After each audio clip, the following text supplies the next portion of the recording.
Arturo apretó el volante de La Poderosa, con unas manos que eran más mapa que piel. A sus 62 años, cada línea en sus nudillos contaba una historia de diésel, asfalto y soledad. El Kenworth W900 rojo, modelo 98 pero con el motor rugiendo como un león joven, era más que su herramienta de trabajo.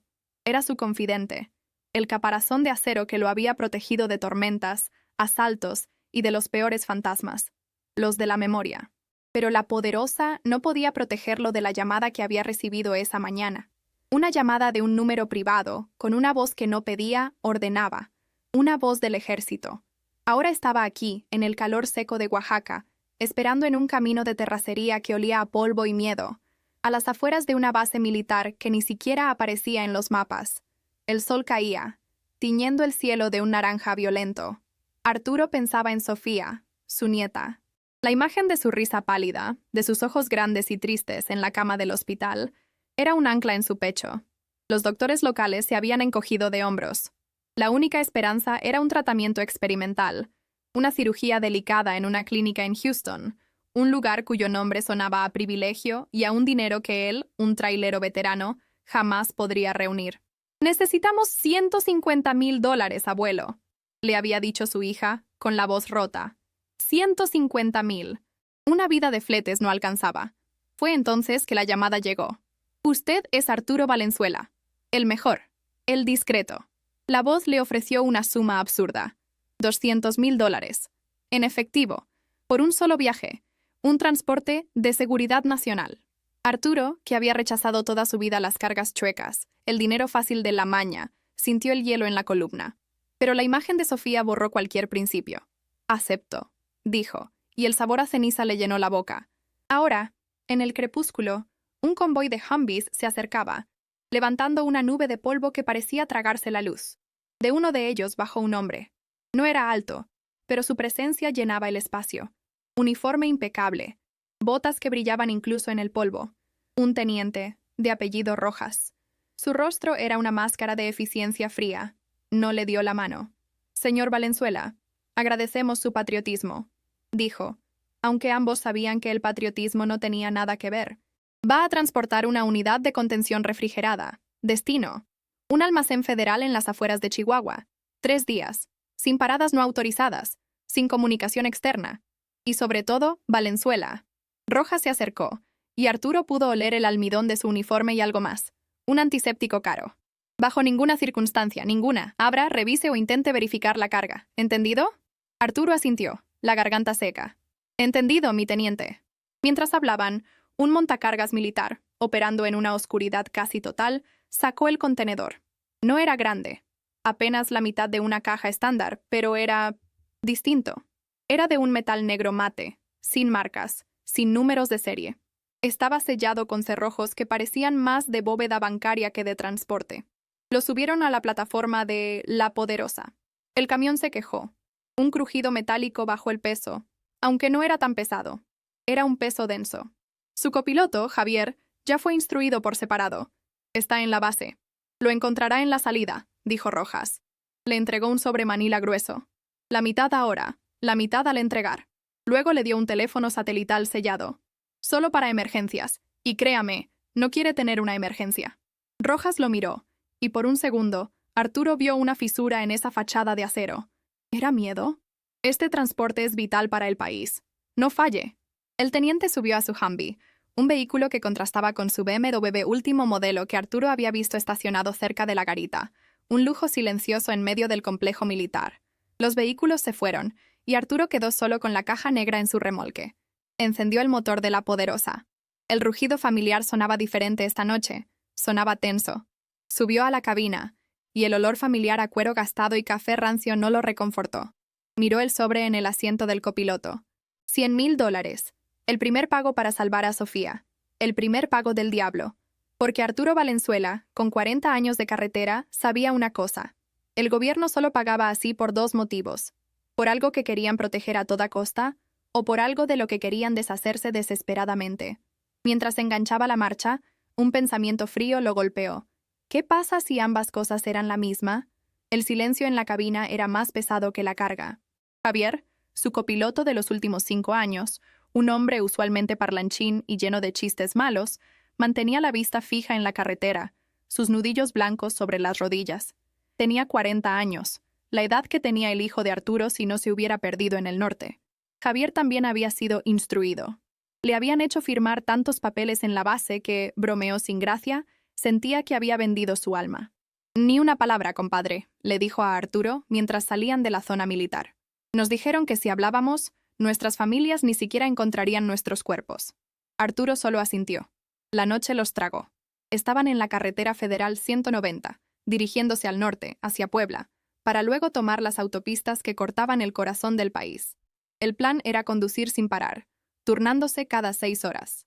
La unidad de refrigeración del remolque emitía un zumbido bajo y constante, un tono que se metía debajo de la piel. Era un zumbido anormal. Arturo conocía los Thermo King, los Carrier.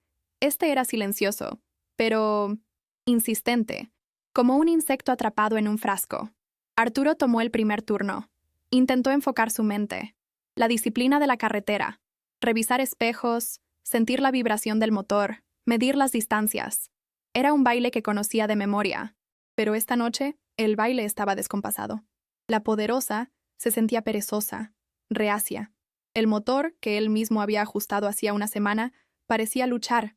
«Se siente pesada, ¿no?», murmuró Javier, rompiendo el silencio después de una hora.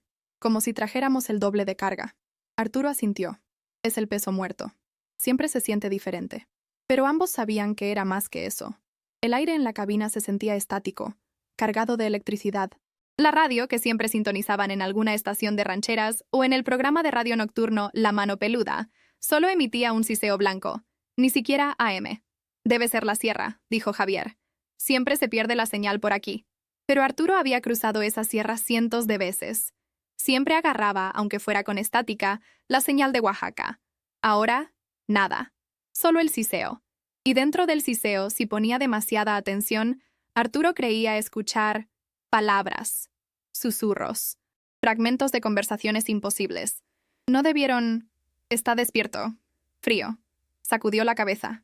Era el cansancio, la presión, el miedo.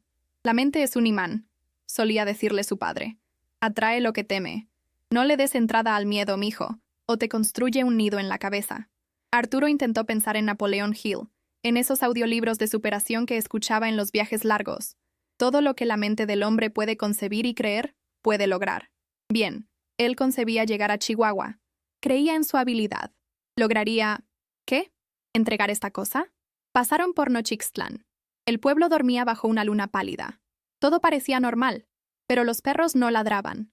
Cuando el tráiler pasó, las farolas de la calle principal parpadearon, una tras otra, como si la poderosa estuviera drenando la luz a su paso. Javier lo notó. «¿Viste eso, Arturo?» «Un fallo eléctrico», mintió Arturo. Pero su agarre en el volante se tensó. El frío en la cabina era notable. No era el frío del aire acondicionado. Lo tenían apagado. Era un frío húmedo, que calaba los huesos, como el de una cripta. Provenía de la pared trasera de la cabina. Provenía del contenedor. Arturo miró el medidor de temperatura del remolque. El Thermo King estaba programado a 20 degrees Celsius, pero la lectura digital parpadeaba erráticamente. 20 de gram, 30 de gram, 50 de gram. «Eso es imposible», murmuró Javier, señalando el medidor. «No hay equipo que baje tanto. Se rompería». Arturo no dijo nada. El zumbido del refrigerador se detuvo de golpe. Silencio total. Solo el motor del camión. Y luego, desde el remolque, se escuchó un golpe sordo. ¡Bum! Un golpe pesado, como si un costal de carne congelada hubiera caído. Javier saltó en el asiento. «¿Qué fue eso? ¿Se soltó la carga?» Arturo frenó lentamente, orillando la poderosa en el acotamiento oscuro. «Quédate aquí», ordenó. «No te bajes. Voy a revisar las bandas del remolque». Sabía que no eran las bandas. Era una excusa. Agarró su linterna de mano, una Maglite pesada, y bajó de la cabina. El aire nocturno de la sierra debería ser fresco y oler a pino. En lugar de eso, olía a ozono y a carne vieja. Un olor a matadero. Caminó hacia la parte trasera del camión. La caja negra mate parecía absorber la luz de su linterna. Estaba cubierta por una fina capa de escarcha, algo imposible en el clima de Oaxaca. Arturo acercó la mano. El metal estaba tan frío que quemaba. Retrocedió de un salto. Y entonces escuchó el segundo golpe. ¡Boom! Esta vez más fuerte. Vio el metal del contenedor, de media pulgada de grosor, abollarse ligeramente desde adentro. Arturo sintió que la sangre se le helaba. Corrió de regreso a la cabina. «¡Vámonos! ¡Ahora!», gritó a Javier, quien lo miraba con ojos desorbitados. Arrancó el camión con un rechinido de llantas.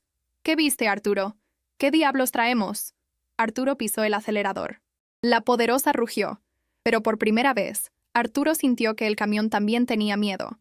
«No traemos algo, Javier», dijo Arturo, con la voz temblando por primera vez en 20 años. «Traemos a alguien. Y está vivo». Javier empezó a rezar en voz baja. La radio cobró vida de golpe. No era música. Era un grito. Un grito largo y agudo que llenó la cabina, antes de que Arturo la apagara de un manotazo. Condujeron hacia la oscuridad, hacia Puebla, con el terror instalado en el asiento trasero. Arturo reflexionó sobre la naturaleza del valor. No era la ausencia de miedo. Era la capacidad de actuar, de poner un pie delante del otro, incluso cuando cada nervio te grita que corras. El dinero de Sofía se sentía ahora como carbones ardientes en su bolsillo. Se dio cuenta de que el teniente Rojas no le había pagado por su discreción. Le había pagado por su desesperación. Y la desesperación, se dio cuenta, era la puerta de entrada perfecta para el mal. Llegaron a la autopista de cuota que rodeaba Puebla al amanecer. El primer rayo de sol pareció calmar las cosas. El contenedor dejó de hacer ruidos. La temperatura en el medidor se estabilizó en 20 degrees. Javier se había quedado dormido, un sueño inquieto lleno de espasmos y murmullos. Arturo, en cambio, se sentía dolorosamente despierto. El café de su termo sabía a cartón. Cada kilómetro recorrido se sentía como una victoria pírrica. Mientras el sol subía, Arturo analizó la situación. «Piensa y hazte rico», decía el libro de Hill. Bueno, él necesitaba pensar y sobrevivir. Tenían un contenedor sellado, una entidad hostil dentro, órdenes estrictas y un destino a 2000 kilómetros. No podían abandonarlo. El ejército los encontraría. No podían abrirlo. Dios sabía qué pasaría. Su única opción era seguir adelante. «Domina tu miedo», se dijo. «El miedo es solo un pensamiento. Puedes cambiarlo». Pero era difícil cambiar un pensamiento cuando el metal de tu propio camión se abollaba desde adentro. Decidieron parar en una estación de servicio grande, una de esas que atienden a docenas de tráileres, justo al norte de Querétaro. Necesitaban diésel y café, y sobre todo, necesitaban la normalidad de otros seres humanos. «Actúa normal, Javier», le dijo Arturo. «Somos solo otro flete refrigerado». Javier asintió, aunque su palidez era evidente. Mientras cargaban diésel, Arturo caminó alrededor del remolque, inspeccionándolo a la luz del día. La abolladura era visible, un hundimiento sutil en el metal negro, pero lo más extraño era la escarcha. A pesar del calor de mediodía, la escarcha no se derretía. Permanecía en un radio de 1 metro alrededor de la abolladura. Los otros traileros los miraban, o, más bien, miraban el contenedor. Arturo vio a un par de veteranos murmurar entre ellos, haciendo la señal de la cruz disimuladamente mientras pasaban. «Ellos también lo sienten», pensó Arturo. «La carretera tiene sus propias leyes, sus propias supersticiones, y esta carga las estaba rompiendo todas». Entraron a la fonda de la gasolinera. El olor a guisado y tortillas calientes debería haber sido reconfortante, pero Arturo sentía un nudo en el estómago. Pidieron café y huevos con machaca. Javier intentó bromear con la mesera, pero su voz sonaba hueca. «Se les ve cansados, patrones», dijo la mujer, una señora robusta con ojos amables. «Viene largo el viaje». «No tiene idea», murmuró Javier. Arturo le dio una patada por debajo de la mesa. En la televisión del rincón pasaban las noticias. Un reportaje sobre un político. Arturo notó la marca del traje del presentador, un corte impecable, probablemente un Gucci o algo similar. Pensó en el contraste. Ese hombre hablaba de economía, de inversiones, de un mundo que se movía con dinero limpio y tarjetas black. Y él estaba aquí, con $100,000 manchados de algo oscuro, transportando una pesadilla. ¿Era esto justicia? ¿Que la necesidad de su nieta lo obligara a esto? La amargura le subió por la garganta. No, la justicia no tenía nada que ver. Era el sistema, un sistema que te orillaba a elegir entre la ruina y el horror. Javier fue al baño. Arturo se quedó solo con su café. La mesera se acercó. «Perdone, jefe», dijo en voz baja. «No es por ser metiche, pero ese camión suyo tiene mala vibra». Arturo levantó la vista, sorprendido. La mujer no lo miraba con curiosidad, sino con una seriedad profunda. Mi abuela era curandera, de la sierra. Nos enseñó a ver.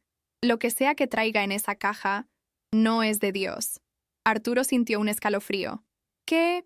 ¿Qué vio? No vi, sentí, respondió ella. Un frío que duele, como metal roto en el aire. Tenga cuidado, Hay cosas que no patrón. deben moverse. Cosas que deben dejarse enterradas. Rece. Rece mucho. La mujer se fue a atender otra mesa. Javier regresó, limpiándose las manos. Viejo raro el de la gasolinera. Me preguntó si traíamos pescado. Dijo que olía a podrido. Arturo pagó la cuenta. Vámonos, ya no me gustó aquí. Volvieron a La Poderosa. El sol estaba en su cenit, pero alrededor del tráiler, la temperatura parecía haber bajado varios grados. Subieron a la cabina. Arturo giró la llave. Nada. El motor estaba muerto. Giró la llave otra vez. Solo un clic metálico. No, no, no, masculló Javier, golpeando el tablero. No ahora. Arturo intentó de nuevo. Clic. Clic. La batería estaba llena. El motor de arranque estaba bien. Era algo más. Algo eléctrico. O algo intencional. Arturo miró por el espejo retrovisor. El contenedor negro parecía burlarse de ellos. Estaban varados. Y el sol comenzaba a bajar. La desesperación es un ácido. Corroe la lógica. Javier estaba fuera de sí. ¡Maldita sea, Arturo! ¡Esto está maldito! Debimos decir que no. El dinero no vale esto. Estaba golpeando el neumático con una llave de cruz, en un despliegue inútil de furia. Arturo, mientras tanto, estaba bajo el cofre de La Poderosa. Su mente trabajaba con una claridad fría, una lucidez nacida del pánico controlado. Analiza el problema. No reacciones. Responde. El motor estaba bien. El combustible llegaba. La batería estaba cargada. Era la computadora. La SM. Algo la estaba friendo. O bloqueando. Pásame el multímetro, Javier, dijo con calma. Javier seguía despotricando. Mi esposa, Lupita, me dijo que no tomara este viaje. Me dijo que tenía un mal presentimiento. Quería que la llevara a Cancún, a uno de esos hoteles de lujo que parecen de Beverly Hills, y yo aquí, atorado con el diablo. Arturo lo agarró por los hombros. Javier, cállate y enfócate. El pánico es lo que quiere. Está jugando con nosotros. Es un depredador. Y nosotros somos la presa asustada. Deja de tenerle miedo. Arturo trabajó durante horas. El sol se hundía, pintando el cielo de rojo sangre.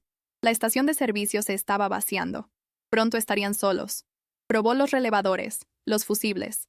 Todo parecía normal, pero no había chispa. Era como si el camión se negara a despertar.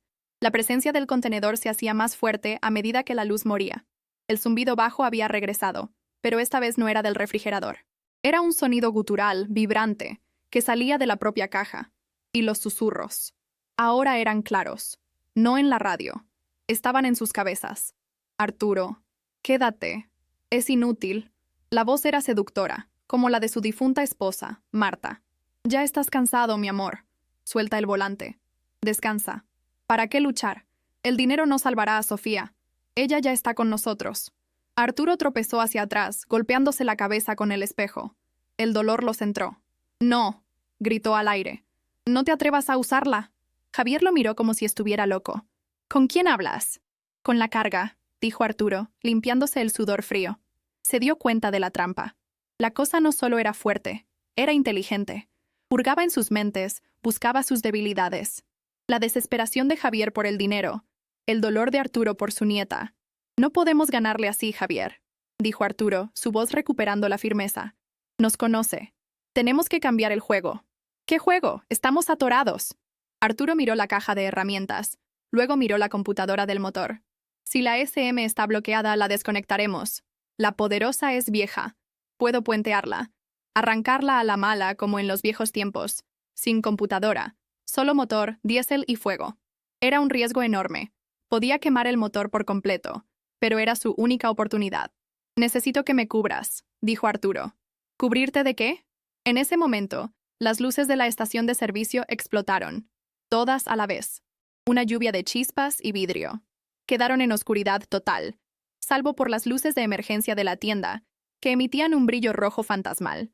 Y desde el remolque, el sonido ya no era un golpe. Era un rechinido largo y agudo, como de metal antiguo doblándose lentamente. «Se está abriendo». «¡Javier!», gritó Arturo. «¡El extintor! ¡Y tu crucifijo! No me importa si no crees, agárralo. No dejes que se acerque a mí mientras trabajo». Javier, paralizado por el terror, finalmente reaccionó. Agarró el extintor de la cabina y el rosario que colgaba del espejo retrovisor. Se paró entre Arturo y el remolque, apuntando el extintor hacia la caja negra, sus labios moviéndose en una oración frenética. El rechinido se intensificó. El olor a ozono era sofocante, mezclado con el hedor a tumba. Arturo trabajó con una velocidad que sus manos de 60 años no deberían poseer. Cortó cables, empalmó otros, susurrando diagramas eléctricos para sí mismo. Positivo a la bomba de diésel, puenteo del solenoide, tierra directa. La cosa en el contenedor sabía lo que estaba haciendo. Los susurros se convirtieron en un rugido mental. «¡Insolente!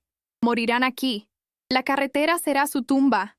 Arturo sintió una presión aplastante en el pecho, como si la gravedad se hubiera duplicado. «No te distraigas, Javier. Reza más fuerte».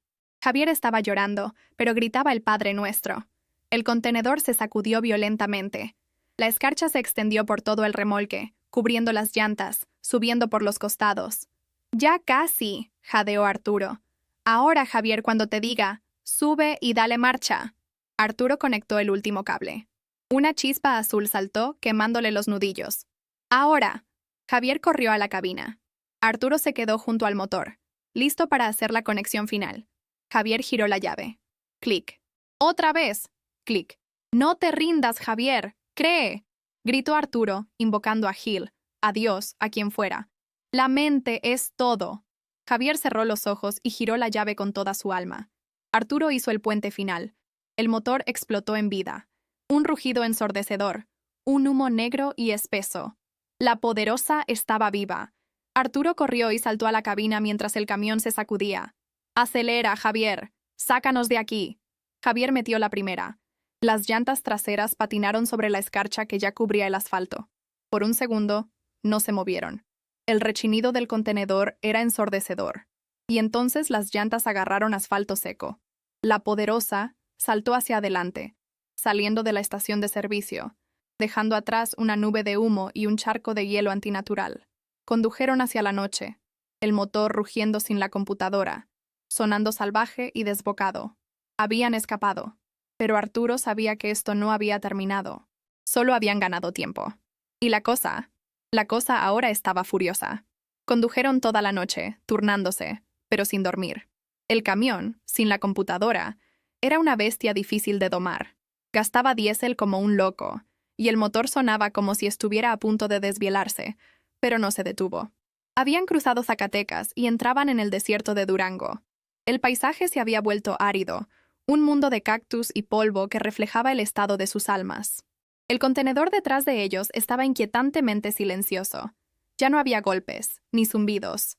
Solo un frío penetrante que ni la calefacción al máximo podía contrarrestar. Arturo sentía el silencio como una amenaza, como la calma antes de la tormenta.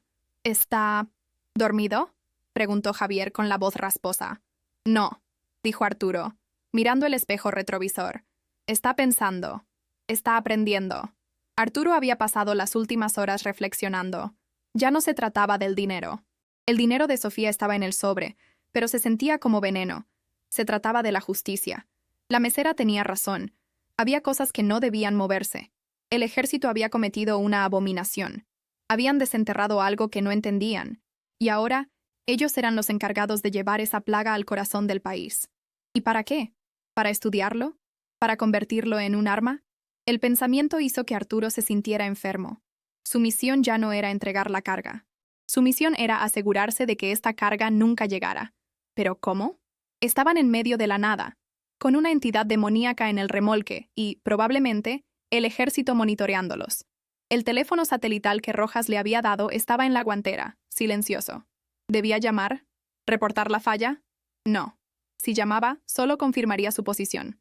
Y si la cosa había frito la SM de la Poderosa, seguramente había frito el GPS del camión. Por ahora, estaban fuera del radar. Eran fantasmas. «Tenemos que cambiar la ruta», dijo Arturo. «El destino es Chihuahua, pero no vamos a ir allí». Javier lo miró, el miedo reemplazado por una nueva determinación. «¿A dónde vamos, patrón?». Arturo pensó en el desierto. En el sol. En el fuego. Vamos al lugar más solitario y caliente que conozco. Las dunas de Samalayuca, cerca de Juárez. Si el sol de la mañana lo calmó, el sol del desierto debería lastimarlo. Era un plan desesperado, basado en pura intuición. Un concepto de Napoleon Hill volvió a él. La fe es el estado mental que puede ser inducido por la autosugestión. Tenía que creer que el sol era la respuesta. Tenía que sugestionarse a sí mismo de que el calor y la luz eran el antídoto para ese frío antinatural. Era todo lo que tenían. Pero mientras tomaban el desvío hacia la carretera que corría paralela a la frontera, la cosa en el contenedor despertó. No con golpes, con una táctica mucho más siniestra. Arturo empezó a ver cosas. Vio el Humvee de Rojas en el espejo retrovisor siguiéndolos. Parpadeó y había desaparecido. Vio un retén militar más adelante.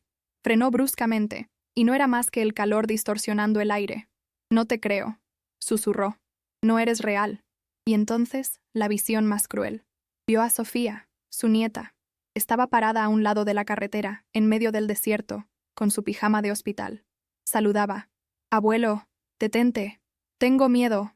Arturo pisó el freno por instinto. El camión derrapó. «¡Es ella!», gritó. Javier lo agarró del brazo. «No es ella, Arturo. Mire sus ojos. Mire sus ojos». Arturo forzó la vista. Los ojos de la niña eran pozos negros, vacíos de vida. Eran los ojos del contenedor. La ilusión se desvaneció, dejando solo un cactus marchito. Arturo temblaba. La cosa había usado su amor, su única debilidad, para intentar matarlos. La rabia lo inundó. Una rabia fría y pura. «Ya no más», dijo. «Se acabó el juego». Fue entonces cuando el teléfono satelital sonó. El sonido agudo llenó la cabina, haciéndolos saltar. Se miraron. «No contestes», dijo Javier.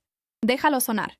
Pero la curiosidad, la diminuta esperanza de que todo fuera un error, fue más fuerte. Arturo agarró el teléfono y apretó el botón verde. «Aquí Valenzuela». Silencio. Solo estática. Y luego, una voz. No era Rojas. Era una voz antigua, seca, como hojas muertas. Hablaba en un dialecto que Arturo no reconoció, pero que entendió perfectamente. «Ya casi eres mío, viejo. Tu alma es fuerte». «Sabrá bien». Arturo colgó el teléfono y lo arrojó por la ventana. Vieron cómo rebotaba en el asfalto y se hacía pedazos. «Ya no hay vuelta atrás», dijo Javier. «No», respondió Arturo, con la vista fija en el horizonte, donde el desierto comenzaba a tragarse la carretera. «Solo hay un camino. Hacia adelante». La poderosa rugía, herida pero desafiante, devorando el asfalto del desierto de Chihuahua. Cada kilómetro acercaba el amanecer, pero también parecía fortalecer la presencia en el remolque. El frío era ahora tan intenso que el parabrisas tenía una capa de hielo por dentro. Arturo conducía, mientras Javier, con un guante, raspaba el hielo para mantener un mínimo de visibilidad.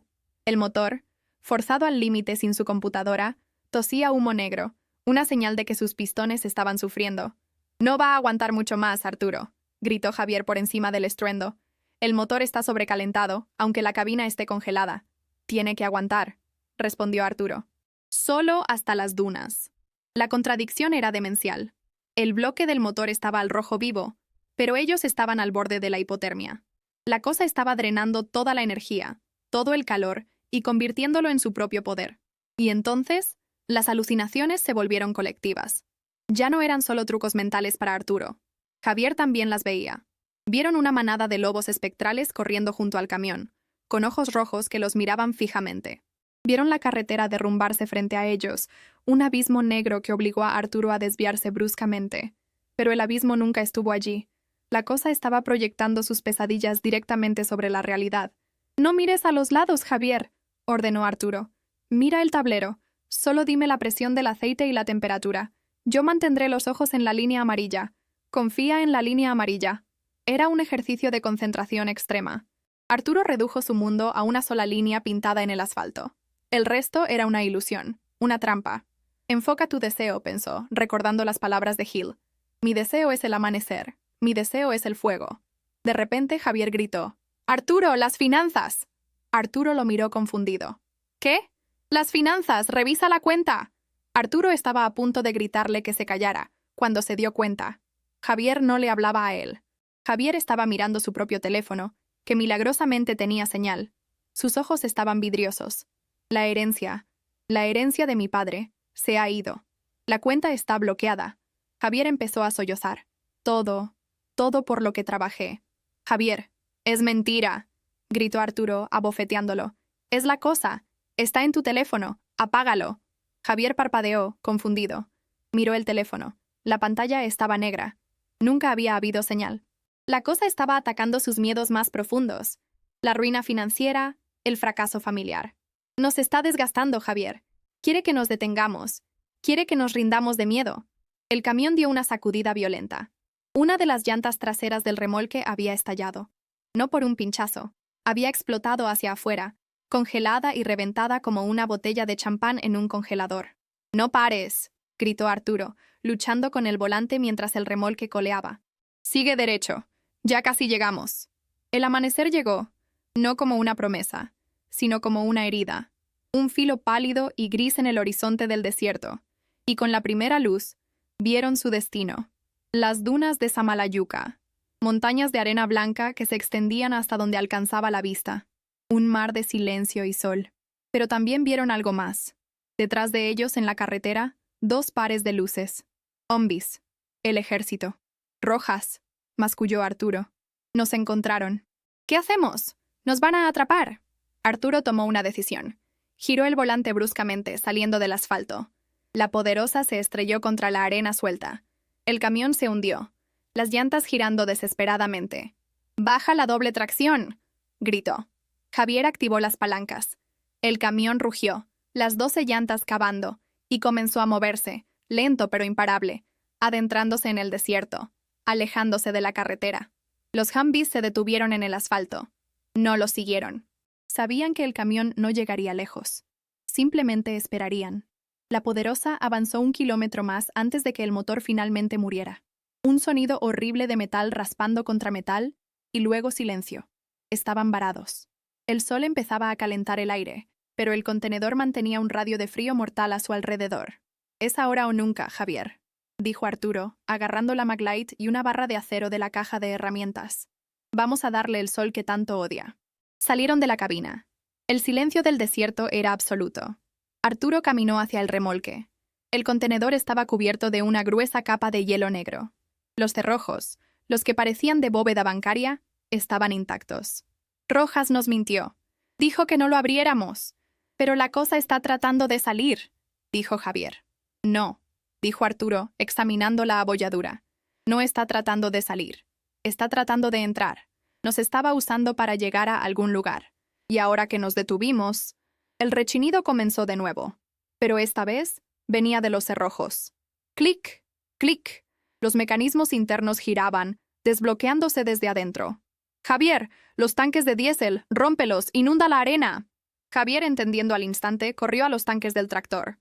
Arturo se paró frente al contenedor, con la barra de acero en la mano. «No sé qué eres», gritó Arturo al metal negro. «Pero este es mi camión, esta es mi vida, y no te la vas a quedar». Los cerrojos se abrieron con un silbido neumático. Las pesadas puertas del contenedor se abrieron lentamente. Arturo contuvo la respiración. No había ningún cuerpo. No había ningún artefacto. Dentro solo había oscuridad. Una oscuridad tan profunda que parecía sólida. Una oscuridad que vibraba. Y en el centro de la oscuridad, 2 puntos de luz roja. La oscuridad comenzó a derramarse fuera del contenedor, como humo espeso y frío, extendiéndose por la arena, matando los arbustos secos al instante. No tenía forma, pero tenía intención. Se movía hacia Arturo. «¡Ahora, Javier!», gritó Arturo. Javier había roto las válvulas. El diésel brotaba, empapando la arena alrededor del remolque.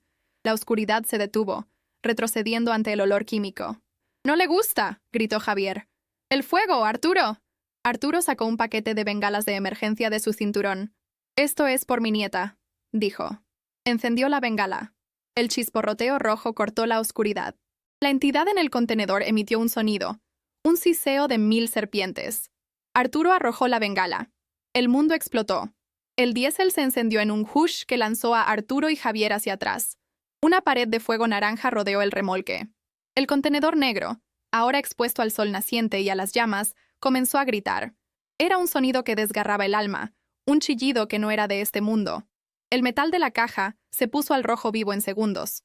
La oscuridad que había salido fue succionada de nuevo hacia el contenedor, como si el fuego la estuviera acorralando. El contenedor se sacudió, se contrajo. Arturo y Javier observaban, paralizados, mientras el sol subía más alto, sus rayos golpeando el desierto. La combinación de la luz solar pura y el fuego del diésel era demasiado. Con un estallido final que hizo temblar la arena, el contenedor se partió por la mitad. El grito se cortó. El frío desapareció instantáneamente. El aire del desierto volvió a ser caliente y seco. Todo lo que quedó fue el remolque ardiendo, una pira funeraria en medio de las dunas. El mal se había ido. Estaban vivos, cubiertos de hollín, arena y diésel, pero vivos. La poderosa estaba muerta. El remolque era chatarra. ¿El dinero? Arturo buscó en su chaqueta. El sobre con los $100,000 seguía allí, chamuscado en los bordes. Se quedó mirando los billetes. El precio de su alma. «Ya no lo quiero», dijo. Lo arrojó al fuego. Javier lo miró, incrédulo. «Arturo, la clínica, Sofía». «Encontraremos otra manera», dijo Arturo, con una calma que no había sentido en días. Una manera limpia. Se sentía ligero. Había enfrentado el mal absoluto, no con armas, sino con su ingenio, su valor y su fe en el amanecer. Había aplicado la lección más profunda de Hill. Cada adversidad, cada fracaso, cada dolor de cabeza, lleva consigo la semilla de un beneficio igual o mayor. Había perdido su camión, pero había recuperado su alma. Y esa era una inversión que ningún banco podía igualar. Miraron hacia la carretera. Los Humvees seguían allí, observando. «Nos vieron», dijo Javier. «Van a venir por nosotros». «Que vengan», dijo Arturo. Se sentó en la arena. El calor del sol en su rostro por primera vez se sentía como una bendición. «Ya no tenemos nada que teman, y ya no tenemos nada que perder». Pero los Humvees no se movieron.